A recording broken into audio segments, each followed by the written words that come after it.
Hi friends, this is Jennifer Terri and welcome to my channel. In this video, we'll talk about the Dfa Exemption requirement for 9A visa holders. This one has been an issue. It's created a commotion among people and confusion because with the easing of restriction, we thought, yes, foreign spouse, foreign parents, foreign children who are holding 9A visas, who have been waiting, can now reunite with their families. But this Dfa exemption.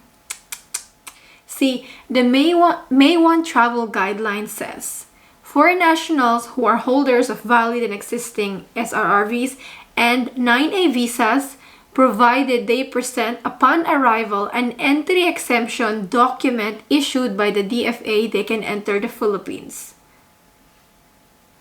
The thing is, this travel guideline says all 9A visa holders need DFA exemption.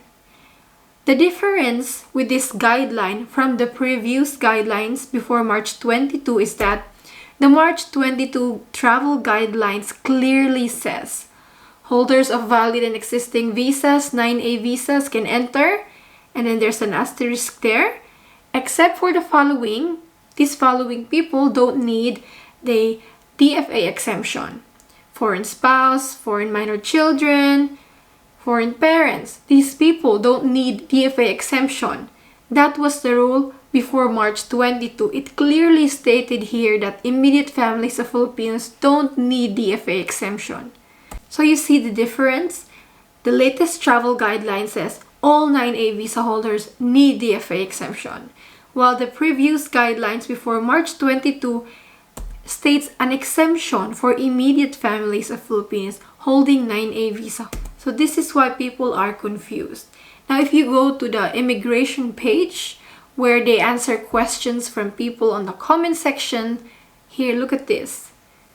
A person asking, I'm a wife of a Japanese national, is he allowed to enter? He will get the 9A visa, just like what he did last December. Can he come to the Philippines?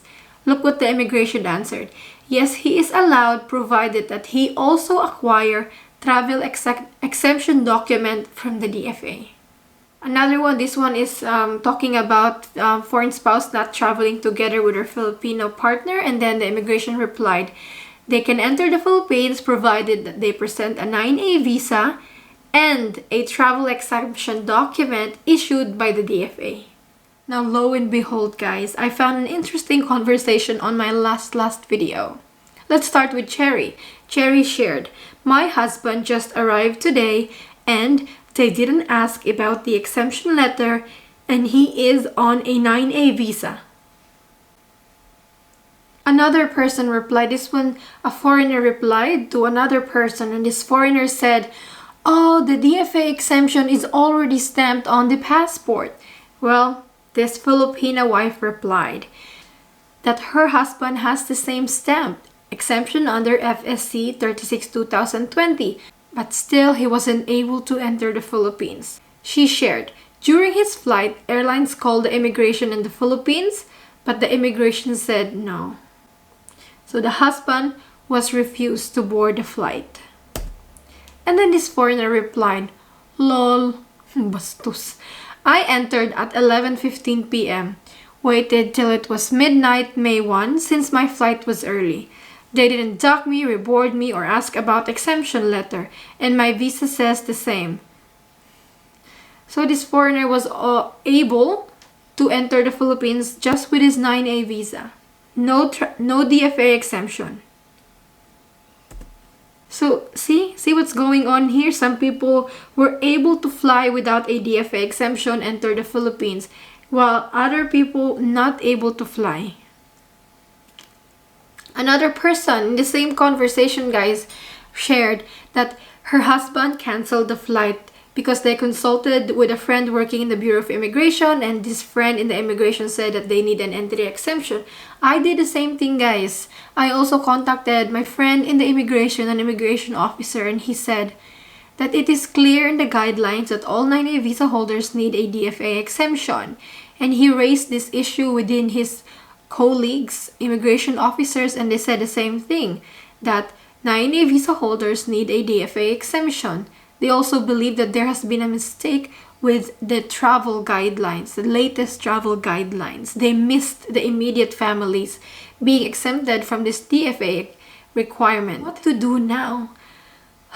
I'm also as confused as you are, guys. See, I'm also confused. I was confident the other day that the next press release would be saying that immediate families holding 9A visa will be exempted, but no.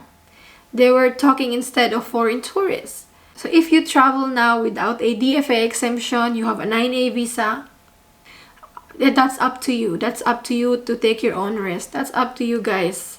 If you are waiting for the immigration to change the travel guidelines, that's up to you, guys. I really cannot advise.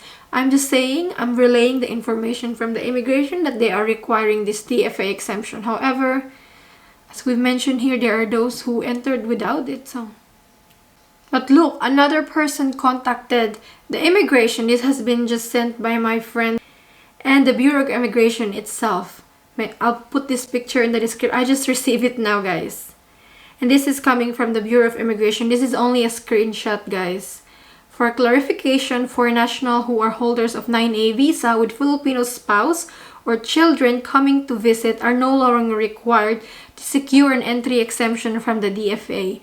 In addition to the standard requirements for foreign spouse or parents or children should show proof of marriage or affiliation together with proof of citizenship of the Filipino spouse or child or parent, proof that a Filipino spouse or child is in the Philippines. That's it. And your visa, of course. So this is while I'm filming, I received this. We also received this email forwarded by one of our subscribers who is a foreign spouse gonna travel tomorrow from US to Cebu. Upon confirmation, foreign spouses of Filipino nationals will not be required to present an entry exemption.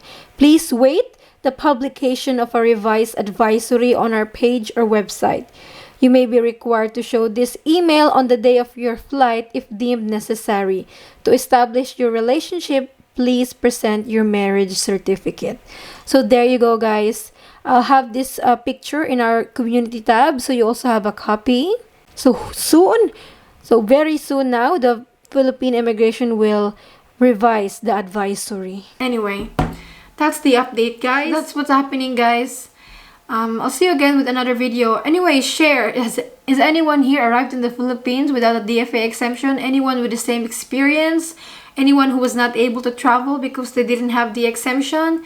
Please share your experiences. The comment section is for you guys to discuss. Go ahead. And I'll see you again, guys, with my next update. Hope you are safe and God bless. Bye.